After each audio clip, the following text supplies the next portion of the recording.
Having seen this, Cabin in the Woods, The Cabin, Cabin Fever, god, there's so many horror cabin movies out there. Look, who'd ever want to stay in one of these on holiday? I'm going to, I don't know, somewhere like the beach. Nothing ever bad happens there, right?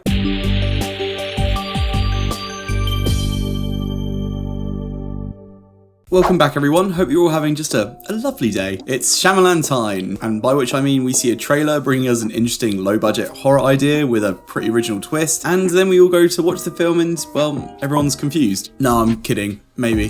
This will be a spoiler-free review, but I'll most likely dive into some high-level things about the end, but I promise I won't give any specifics. While vacationing, a girl and her parents are taken hostage by armed strangers who demand that the family make a choice to avert the apocalypse. That's the IMDb blurb for the most part, and that's really all the trailers gave us too. And the premise wasn't actually what made me want to go and see this. Dave Bautista is really making strides at the moment, and from what we see in the trailers, I just knew this was going to be a great drama piece for him. And that kind of sums this all up in a weird way too. I could enjoy everything within this movie, but looking at it from a whole, not quite sure if it sticks the landing, but I also don't think that's necessarily the most important factor here either. I had a good time with this. This isn't a horror, it's not gory at all or anything, and it's really just a simplistic, tense thriller looking at two opposing viewpoints. A loving family being intruded upon by four dangerous strangers, being asked to make some impossible decisions, and four desperate strangers convinced that they're doing what is right to prevent the world from ending. And this is a huge chunk of what this film is about, and these clashing ideas had to work. And for me, it was a really enjoyable part of the film. Our four intruders are played by Dave Bautista, Rupert, Grint, Abby Quinn and Nikki Amuka Bird, and these four absolutely crush it, and they had to. Their job here is to walk this fine line of sincerity and insanity.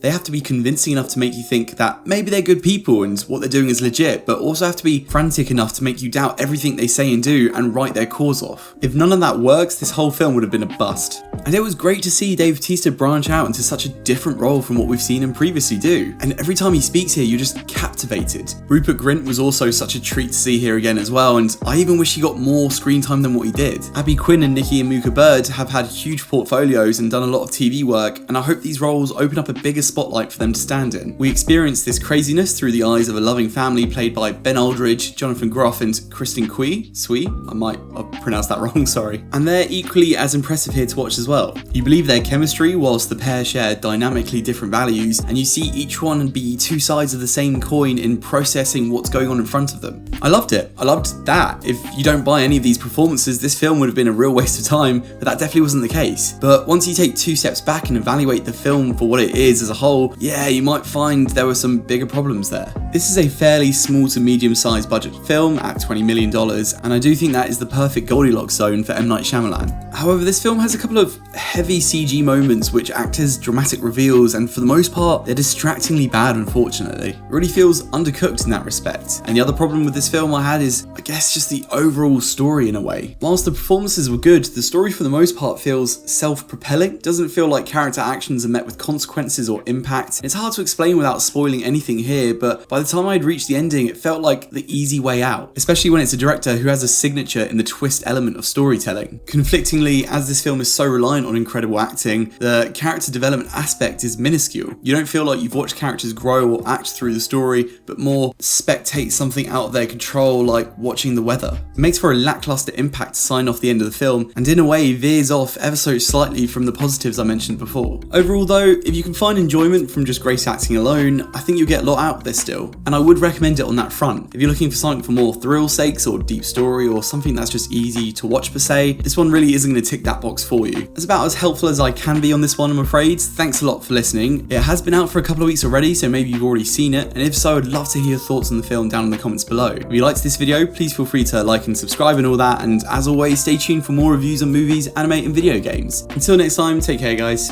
bye.